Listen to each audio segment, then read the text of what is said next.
બિરયાની ખાવાનું મન થાય, પરંતુ જે બિરયાની બનાવવાની પ્રોસેસ છે એ ખૂબ જ લાંબી છે. કુકરમાં બનાવીએ છીએ, દાણો છૂટો નથી પડતો.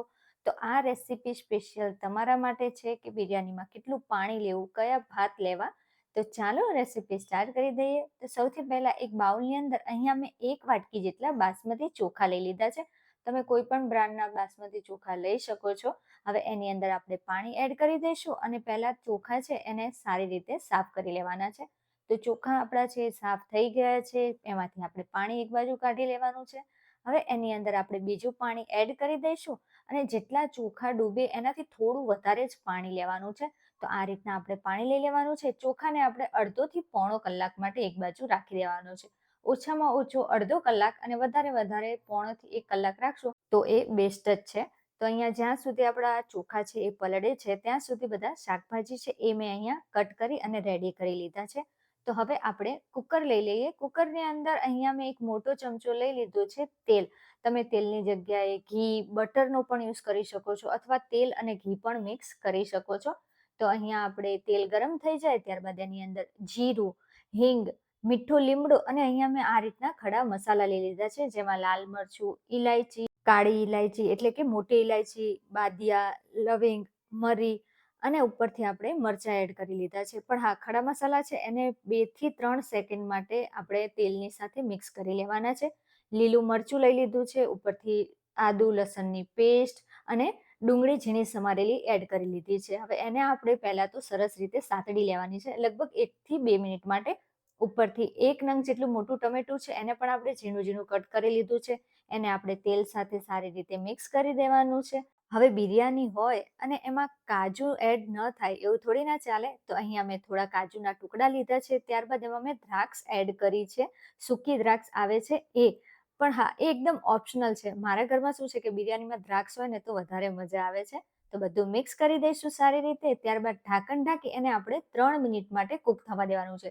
ઢાંકણું ખાલી ઉપર મૂકવાનું જ છે, એને આપણે બંધ કરવાનું નથી. તો આ રીતના 3 થી 4 મિનિટ બાદ આપણે ઢાંકણું ખોલીએ તો એકદમ સોફ્ટ આપણા ડુંગળી ટમેટા છે થઈ ગયા છે. હવે એમાં એડ કરી દઈશું શાકભાજી, જેમાં મેં ગાજર, બટેકા, વટાણા અને મકાઈ એડ કરી લીધા છે. હવે મકાઈ છે એ ટોટલ ઓપ્શનલ છે, ન હોય તો પણ ચાલે. હવે બધા આપણે મસાલા કરી દેવાના છે, જેમાં ઘરના જ બેસિક મસાલા છે, જેમાં હળદર, ધાણા જીરું, મરચું, મીઠું અને અહીંયા મેં બિરયાનીનો મસાલો આવે છે રેડીમેડ એ લઈ લીધો છે. ત્યારબાદ અહીંયા મેં દહીં એડ કર્યું છે. બિરયાની બનાવીએ ને ત્યારે એમાં દહીં નાખવું ખૂબ જરૂરી છે, જેનાથી ટેસ્ટ એકદમ સરસ આવે છે. અને હા, દહીં ફીટીને યુઝ કરવાનું છે અને દહીં એડ કર્યા બાદ આપણે એને સતત આ રીતે ચમચા વડે ચલાવતું રહેવાનું છે, મિક્સ કરવાનું છે, જેથી દહીં છે એ ફાટી ન જાય. તો સરસ રીતે દહીં અને મસાલા છે શાકભાજી સાથે મિક્સ થઈ ગયા છે.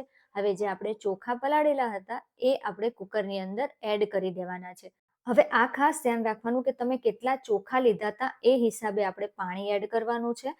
તો અહીંયા ચોખા છે અને શાકભાજી સાથે સારી રીતે મિક્સ કરવાનું છે, પરંતુ હળવા હાથે. કારણ કે શું છે, આપણે જે 1 કલાક માટે કે અડધા કલાક માટે જે ચોખા છે એ એડ કર્યા હોય ત્યારે જો વધારે વજન દઈ અથવા સતત ચલાવતા રહીએ ને તો ચોખાનો દાણો તૂટી જાય છે.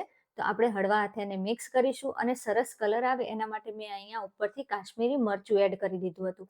હવે મરચું છે એને આપણે ભાત સાથે સારી રીતે મિક્સ કરી દેવાનું છે અને હવે એડ કરીશું પાણી. તો પાણી કેટલું લેવાનું છે? તો 1 વાટકી તમે જે ચોખા લીધા છે તો એની સામે આપણે 1.5 વાટકી પાણી લેવાનું છે. અને એક બીજી રીત છે કે જો એ રીતે આપણે પાણી ન એડ કરવું હોય ને તો જ્યારે આપણે પાણી એડ કરીએ ને ત્યારે પહેલા થોડું પાણી એડ કરવાનું, પછી ચેક કરવાનું કે જો આ રીતે ઉપર થોડા ચોખા અને શાકભાજી છે ક્લિયર દેખાય છે તો એટલું જ પાણી એડ કરવાનું છે. તો આ પરફેક્ટ મેજરમેન્ટ છે કે આપણો ભાતનો દાણો છે એકદમ છૂટો છૂટો થશે. હવે ઉપરથી એડ કરી દઈશું બિરયાનીનું મેઇન ઇન્ગ્રેડિયન્ટ છે ફુદીનો. ફુદીનાના પાન છે એના મેં ટુકડા કરી લીધા છે, થોડી ધાણાભાજી એડ કરી છે અને હવે આ ફુદીનો અને ધાણાભાજી એડ કરો ને ત્યારે એને મિક્સ નથી કરવાનું, આ રીતના ઉપર જ રાખી દેવાનું છે. હવે ઢાંકણ ઢાંકી આપણે કુકરની માત્ર 3 સીટી વગાડી લેવાની છે. 3 સીટી વાગી જાય ત્યારબાદ કુકરને આપણે ખોલવાનું નથી અને એકદમ ઠંડુ થવા દેવાનું છે. એટલે કે જ્યારે કુકરમાંથી હવા નીકળી જાય તો પણ આપણે 5 થી 10 મિનિટ રાહ જોવાની છે. પછી આપણે ઢાંકણું ખોલવાનું છે, જેના લીધે આપણે ભાતનો દાણો છે ને એકદમ છૂટો છૂટો અને લાંબો સરસ થશે. તો જો તમે જોઈ શકો છો ને કે આપણું બિરયાની છે એ સરસ રીતે કૂક થઈ ગઈ છે અને દાણો પણ એકદમ છૂટો છૂટો પડ્યો છે. જેમ જેમ ઠંડા થતા જશે ને ભાત, એમ એનો દાણો એકદમ અલગ અલગ થતો જશે. તો અહીંયા ગરમા ગરમ આપણે બિરયાની છે એને સર્વ કરી દઈએ. જો હજી આમાં થોડી વરાળ નીકળે છે એટલે હજી ગરમ જ છે. ઠંડો થશે ને તો એકદમ સરસ ખીલેલો આપણો દાણો થઈ જશે. એને સર્વ કરી દીધું છે મેં અહીંયા દહીં સાથે. દહીં છે એનું રાયતું બનાવીએ ને બિરયાની સાથે તો ખાવાની ખૂબ જ મજા આવે છે.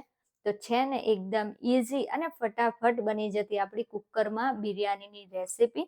વિડીયો કેવો લાગ્યો, રેસીપી કેવી લાગી, ગમી હોય ને રેસીપી તો વિડીયોને લાઈક કરજો, શેર કરજો અને હા, મારી ચેનલને સબસ્ક્રાઈબ કરવાનું ભૂલતા નહીં. જો છે ને એકદમ ખીલેલો સરસ દાણો, તો હવે જ્યારે તમે સાદો ભાત વઘારવો હોય ને તો એના બદલે આ બિરયાની ટ્રાય કરો કુકરમાં. ખૂબ જ મજા આવશે અને બધાને કંઈક અલગ જ ટેસ્ટ લાગશે અને બધાને ભાવશે પણ ખરા.